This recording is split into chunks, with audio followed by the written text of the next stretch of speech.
Reciban todos en el día de hoy nuestro más afectuoso saludo. En la actividad orientadora anterior, estudiamos el ciclo sexual femenino, cuyo resultado es la liberación de un óvulo maduro cada mes. Si este óvulo es fecundado, se inicia un estado fisiológico, el embarazo, que culmina con el parto. Luego se instala la lactancia materna, que por su importancia constituye un deber de las madres y un derecho de los recién nacidos. Estos contenidos, así como los correspondientes a la composición del suelo pelviano, serán abordados en esta actividad.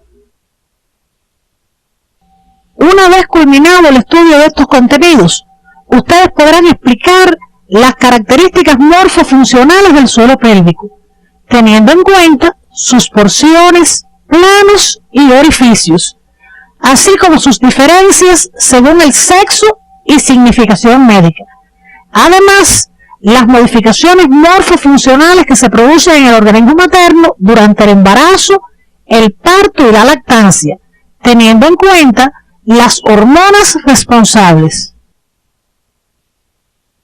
La región perineal se extiende entre la sínfisis del pubis por delante, las ramas isquiopubianas y los ligamentos sacrotuberosos lateralmente y el coxis por detrás. Este espacio romboidal constituye el suelo de la cavidad pelviana, formado por dos planos músculo-aponeuróticos recubiertos superficialmente por la piel que rodea a los genitales externos y al orificio anal. Este conjunto de planos musculares y faciales que cierra caudalmente la cavidad pélvica es atravesado por conductos como la uretra, el recto y la vagina en dependencia del sexo. En esta imagen se aprecia una vista inferior del suelo pélvico después de haber retirado la piel y la fascia superficial. En ambos sexos, el suelo pelviano está formado por un plano muscular profundo, el diafragma pélvico, y por planos musculares superficiales que constituyen el periné. El plano superficial o periné comprende láminas aponeuróticas, vientres de músculos estriados y conglomerados de fibras musculares lisas dispuestos en dos planos perineales, superficial y profundo, implicados tanto en el soporte de las vísceras pelvianas como en la dinámica de los genitales externos. En su porción central se encuentra una masa fibromuscular denominada cuerpo perineal, que sirve de soporte al mismo. En el periné se distingue un triángulo anterior o urogenital y otro posterior o anal. En el triángulo anal, el plano superficial del periné en ambos sexos presenta solo al músculo esfínter externo del ano, mientras que en el triángulo urogenital, en ambos sexos se encuentra el músculo transverso superficial del periné, que cumple funciones de sustentación del suelo pélvico, así como un grupo de músculos asociados a los órganos eréctiles, de los cuales el músculo vulvo esponjoso difiere según el sexo. Esta precisión la deben realizar en su estudio independiente. En el sexo femenino, este plano presenta un músculo ausente en el hombre, denominado músculo constrictor de la vagina. El plano perineal profundo está constituido por dos músculos ubicados en el triángulo urogenital: el músculo transverso profundo del periné, característico del sexo masculino e implicado funcionalmente con la erección del pene, y el músculo esfínter externo de la uretra, presente en ambos sexos. En el sexo femenino, la ausencia del músculo transverso profundo del periné es sustituida por la presencia de fibras musculares lisas y de pequeños vientres musculares asociados a las aperturas de la uretra y la vagina, conocidos como músculo compresor de la uretra y músculo uretrovaginal, respectivamente.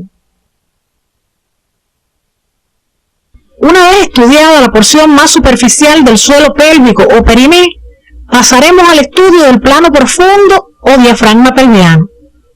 La imagen que se muestra corresponde a una vista superior del diafragma pelviano, el cual está formado por los músculos elevadores del ano y coccígeo, revestidos por fascias. Las presentes vistas del suelo pelviano nos permiten apreciar su disposición en forma de embudo y la presencia en su centro y porción anterior de la hendidura o puerta de los elevadores, espacio que es atravesado por la uretra y el recto en el hombre y por la uretra, la vejiga y el recto en la mujer. La forma de hendidura de este espacio responde especialmente a las necesidades de dilatación de la vagina durante el parto para permitir el paso del feto.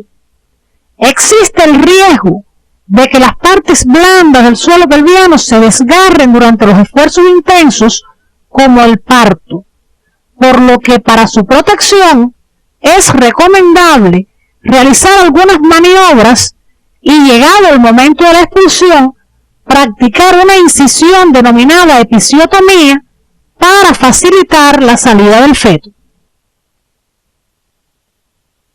En un corte frontal del suelo pelviano a nivel del triángulo posterior o anal, se pueden observar por debajo del diafragma pelviano unos espacios triangulares limitados lateralmente por las ramas isquiopubianas cubiertas por los músculos obturadores internos, denominadas fosas isquioanales o isquiorrectales, ocupadas normalmente por tejido adiposo.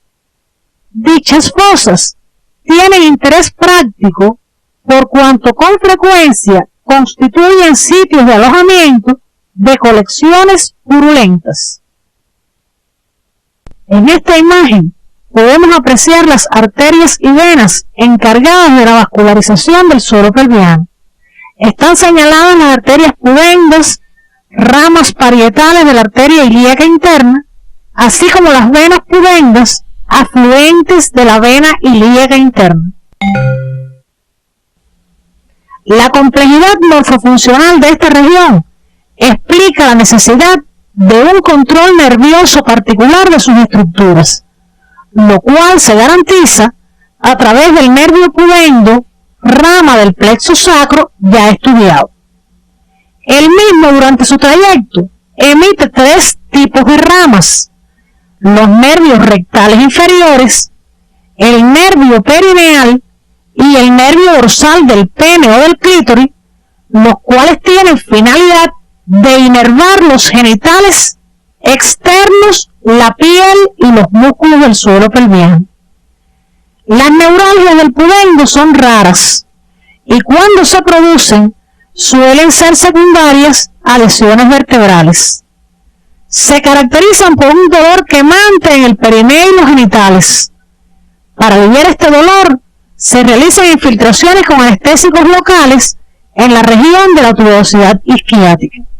Durante la cirugía rectal o de la fosa isquioanal, debe tenerse cuidado especial con el nervio pudendo para evitar su afectación. El suelo pelviano femenino está sometido en un periodo determinado de la vida reproductiva a grandes presiones, ya que sostiene el peso del útero grávido, además de que permite el paso del feto durante el parto. El embarazo es un estado fisiológico en el cual participa todo el organismo materno. Se inicia con la fecundación del óvulo, tiene una duración aproximada de 40 semanas y culmina con el nacimiento del recién nacido. Como estudiaste en la Morfofisiología Humana 1, después de la eyaculación, algunos espermatozoides atraviesan el útero y en 5 a 10 minutos alcanzan el extremo ovárico de la tuba, gracias a las contracciones del útero, y la tuba, estimulada por las prostaglandinas del líquido seminal, y la oxitocina liberada por el lóbulo posterior de la hipófisis, produciéndose la fecundación del óvulo en el tercio externo de la tuba. Luego de fecundado, el óvulo necesita 3 a 4 días para recorrer la tuba y llegar a la cavidad uterina. En la misma permanece aproximadamente 3 días. Luego ocurre el proceso de implantación con la formación de la placenta y las membranas fetales. La principal función de la placenta es la difusión de productos nutritivos de la madre al feto y la difusión de productos de excreción desde el feto a la madre. Como puede apreciarse en el gráfico que se muestra, hasta la semana 12 de la gestación, la conductividad de la membrana placentaria es escasa, debido a que no está completamente desarrollada, y su superficie es pequeña. Por esta causa, el embarazo se mantiene gracias a la secreción del cuerpo lúteo que no involuciona.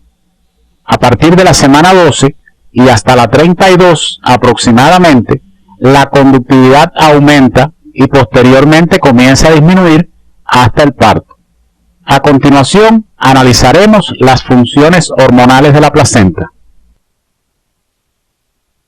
A partir de la semana 8 de la gestación, la placenta comienza a producir varias hormonas necesarias para mantener el embarazo.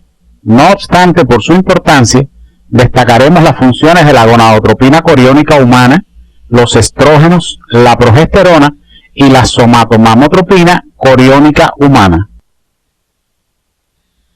La hormona gonadotropina coriónica humana es producida por el blastocisto en desarrollo desde 8 a 9 días después de la fecundación y aparece en la orina de la mujer embarazada, lo cual es utilizado para el diagnóstico precoz del embarazo.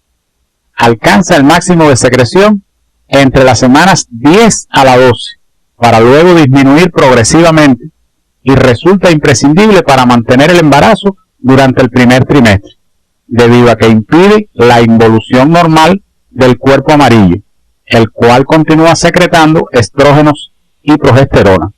Además, estimula las células intersticiales del testículo fetal, lo cual es importante para la diferenciación de los genitales masculinos. Hacia el final del embarazo, la testosterona da lugar al descenso del testículo fetal hasta las bolsas escrotales. Los estrógenos en el embarazo son producidos inicialmente por el cuerpo lúteo y después por la placenta. Estas hormonas desarrollan principalmente una función proliferativa sobre los órganos de la reproducción, provocando aumento del tamaño del útero y de las mamas con mayor desarrollo del sistema de conductos de este órgano, además de aumento de tamaño de los genitales externos. Los estrógenos relajan los ligamentos pélvicos, de modo que las articulaciones sacroilíacas y la sínfisis del pubis adquieren elasticidad suficiente para permitir el paso del feto por el canal del parto. La progesterona, producida inicialmente por el cuerpo lúteo y después por la placenta, tiene importantes funciones secretoras en la tuba y el útero, proporcionando las sustancias necesarias para la nutrición del blastocisto. También disminuye la contracción del útero grávido, con lo cual impide las contracciones uterinas capaces de producir el aborto espontáneo. La progesterona contribuye a la preparación de las mamas para la lactancia, favoreciendo el desarrollo de los alvéolos mamarios. Además, aumenta la temperatura basal debido a su efecto central sobre áreas hipotalámicas. Disminuye la excitabilidad neuronal debido a que productos de su metabolismo en el cerebro presentan efectos GABAérgicos y contribuye a la retención de sodio y agua. Este efecto es mediado por la aldosterona. A la somatomamotropina coriónica humana se le conoce también como lactógeno placentario. Sus acciones se producen sobre todo en el organismo materno. Disminuye la sensibilidad a la insulina y a su vez la captación periférica de la glucosa en la madre. Esto aumenta la disponibilidad para el feto. Además, moviliza los ácidos grasos del tejido adiposo y con ello proporciona otra fuente alternativa de energía durante el embarazo y estimula la captación de aminoácidos por las células, produciendo un balance nitrogenado positivo.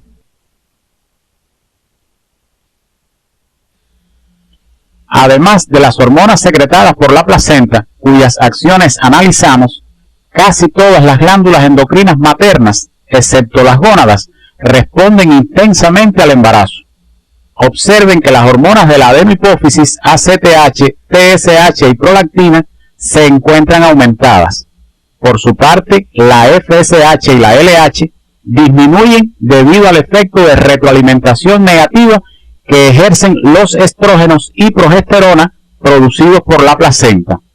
Por su parte, la glándula suprarrenal aumenta la secreción de glucocorticoides, produciendo los efectos que ya ustedes conocen, y de mineralocorticoides, cuyas acciones favorecen la retención de sodio y agua.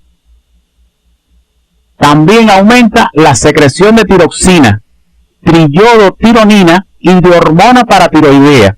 Esta última garantiza los niveles de calcio plasmáticos necesarios para el desarrollo del feto. Además de estas hormonas, el cuerpo lúteo y la placenta secretan relaxina. Esta hormona relaja los ligamentos pélvicos, lo cual favorece el paso del feto por el canal del parto. Deben profundizar en las funciones de estas hormonas en el embarazo, siguiendo las orientaciones del CD. Lo más destacado de las numerosas reacciones que el feto y las hormonas suscitan en la madre es el crecimiento de los órganos sexuales. Por ejemplo, el útero aumenta varias veces su peso.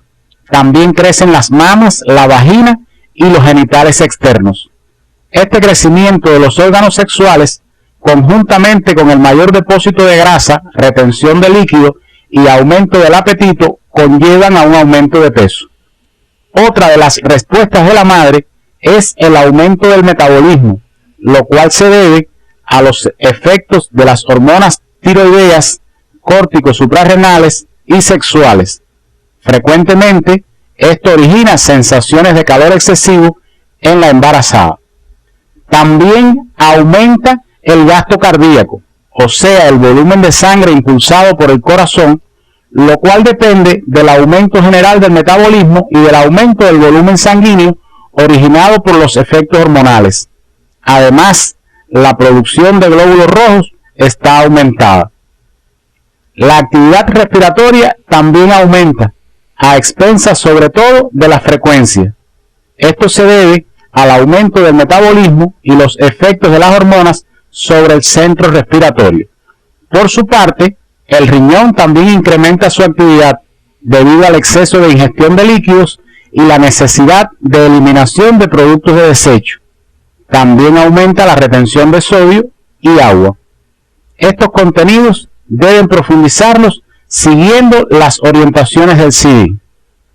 Esta etapa tan importante de la vida de la mujer y del producto de su gestación debe ser evaluada mediante diferentes procedimientos.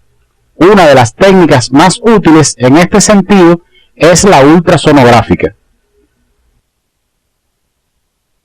La imagen que se presenta corresponde a un embarazo de 11 semanas y ya podemos identificar las diferentes partes del individuo en formación, lo que es de gran valor para el diagnóstico y tratamiento quirúrgico prenatal de algunas afecciones. El parto se produce alrededor de las 40 semanas de la gestación. Es el proceso que da lugar al nacimiento del niño, y en el mecanismo de su producción intervienen factores hormonales y mecánicos que garantizan el estado de activación del miometrio unas semanas antes del parto, estado que le permite responder a estímulos uterotónicos con contracciones uterinas. Dentro de los factores hormonales tenemos la relación estrógenos-progesterona. Durante la mayor parte del embarazo, los niveles de progesterona se mantienen más elevados que los de estrógenos. Esta hormona inhibe la contractilidad uterina, evitando así la expulsión del feto. A partir del 7º mes, la secreción de progesterona comienza a disminuir, mientras que la de estrógenos sigue aumentando. Esto incrementa el número de receptores para la oxitocina en el útero, con lo que aumenta la irritabilidad de este. La oxitocina, hormona liberada por la neurohipófisis, incrementa su secreción en esta etapa, debido sobre todo a estímulos mecánicos. Al existir mayor número de receptores para ella en el útero, aumentan las contracciones uterinas. Se ha demostrado que las hormonas fetales también aumentan la irritabilidad uterina. Estas son la oxitocina, el cortisol y las prostaglandinas, entre otras. En relación con los factores mecánicos, debemos recordar que las estructuras de músculo liso pueden contraerse debido a la distensión de las fibras. En este caso, el útero se distiende de forma intermitente debido a los movimientos fetales, con lo cual incrementa su contracción. También la irritación del cuello uterino provoca contracciones del cuerpo, ya sea por mecanismo reflejo o por transmisión miógena. Estos factores mecánicos, y en presencia de un entorno hormonal favorable, desencadenan contracciones más potentes, conocidas como contracciones del parto. Existen dos mecanismos de retroalimentación positiva que aumentan las contracciones uterinas durante el parto. El primero explica que la distensión del cuello hace que se contraiga todo el cuerpo uterino. Esta contracción empuja la cabeza fetal y distiende más el cuello, repitiéndose el ciclo. También la distensión del cérvix hace que la neurohipófisis libere oxitocina, con la cual se incrementan aún más las contracciones uterinas. Este proceso se repite, con lo cual ocurre el nacimiento del niño. El parto se inicia con la dilatación cervical. Luego le sigue el período expulsivo, que culmina con el alumbramiento. En la imagen se representa el período de dilatación cervical. Observen que la cabeza fetal se encuentra en contacto con el cérvix, al cual estimula, produciendo contracciones del cuerpo uterino. Debido a la disposición de las fibras musculares, ocurre la dilatación del mismo. Con la ruptura del saco amniótico, desciende aún más la cabeza fetal. El período expulsivo es más breve que el anterior. Durante el mismo se produce el paso del feto por el canal del parto. Posteriormente, ocurre la salida de la placenta y de las membranas fetales.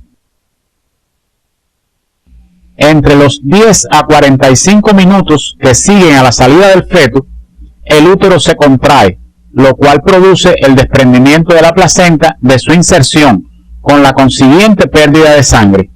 Luego, este sangramiento se detiene debido a la disposición de las fibras musculares alrededor de los vasos sanguíneos. Después del desprendimiento placentario, los niveles de estrógenos y progesterona disminuyen, con lo cual se inicia la lactancia. La lactancia materna es la forma óptima de alimentación en las primeras etapas de la vida y resulta importante tanto para la madre como para el recién nacido. En la preparación de las mamas para la lactancia intervienen varias hormonas. Durante el embarazo se produce un crecimiento mucho mayor de las mamas y solo entonces el tejido glandular se desarrolla completamente para secretar leche. La gran cantidad de estrógenos secretados por la placenta produce crecimiento del sistema de conductos y del estroma de la mama, depositándose grasa. También son importantes para el crecimiento de los conductos otras hormonas como son el cortisol, la insulina, la hormona del crecimiento, la prolactina y la somatomamotropina, que complementa la acción de la prolactina. Para que se produzca el desarrollo completo de las mamas, se necesita también de progesterona. Esta actúa de manera sinérgica con los estrógenos y las demás hormonas, produciendo crecimiento adicional de lobulillos y alvéolos mamarios, lo cual le da el carácter secretor. A continuación, explicaremos el reflejo neuroendocrino que participa en la regulación de las hormonas oxitocina y prolactina. En la imagen se representa el reflejo neuroendocrino que regula la secreción de prolactina y oxitocina durante la lactancia. Observen que la succión del pezón envía señales aferentes al sistema nervioso central, específicamente al hipotálamo, con lo cual se libera prolactina por la adenohipófisis y oxitocina por la neurohipófisis. La prolactina favorece el depósito de grasa, lactosa y caseína, o sea, la formación de la leche, y la oxitocina contrae las células mioepiteliales de los alvéolos mamarios, produciéndose la eyección láctea. Este reflejo puede inhibirse por factores psicógenos o estimulación simpática generalizada. Es por eso que ustedes deben realizar actividades de promoción de salud, destacando la importancia de un puerperio tranquilo.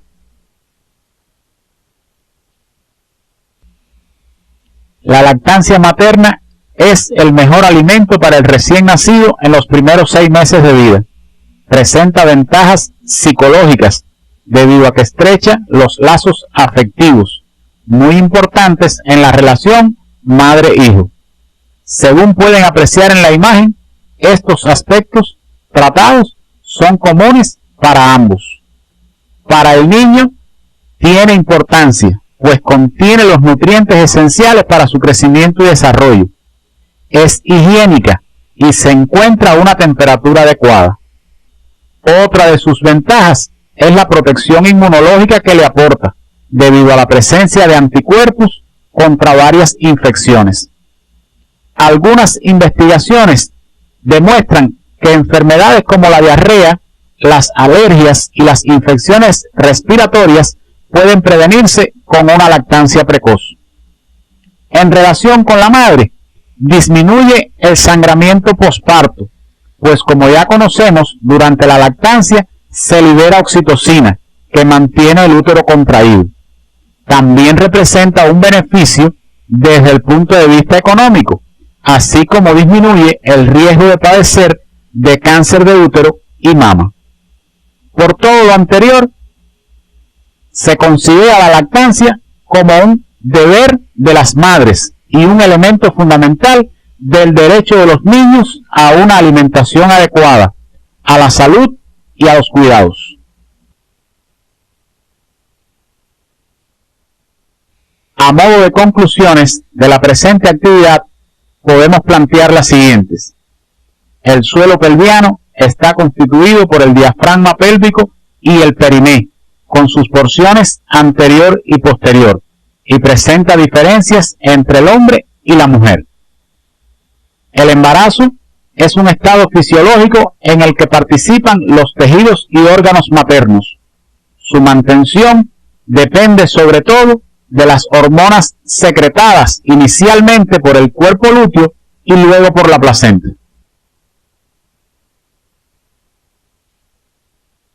Al término del embarazo, el aumento de la relación estrógenos-progesterona, unido a otros factores hormonales, mecánicos y reflejos, inician un mecanismo de retroalimentación positiva que da lugar al nacimiento del niño.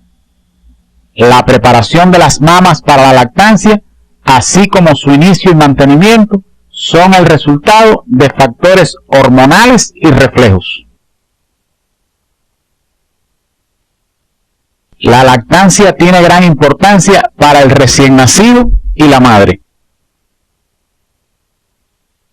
En el día de hoy orientamos el estudio de las características morfofuncionales del suelo pelviano y del embarazo y del parto, aspectos en los cuales la labor preventiva del médico integral comunitario resulta relevante. Particular atención requiere la lactancia debido a las ventajas que representa para la madre, para el crecimiento y desarrollo feliz del recién nacido y para tener siempre un motivo para sonreír. En nuestra próxima actividad orientadora, iniciamos el estudio de las características morfofuncionales de la sangre y los mecanismos de defensa del organismo.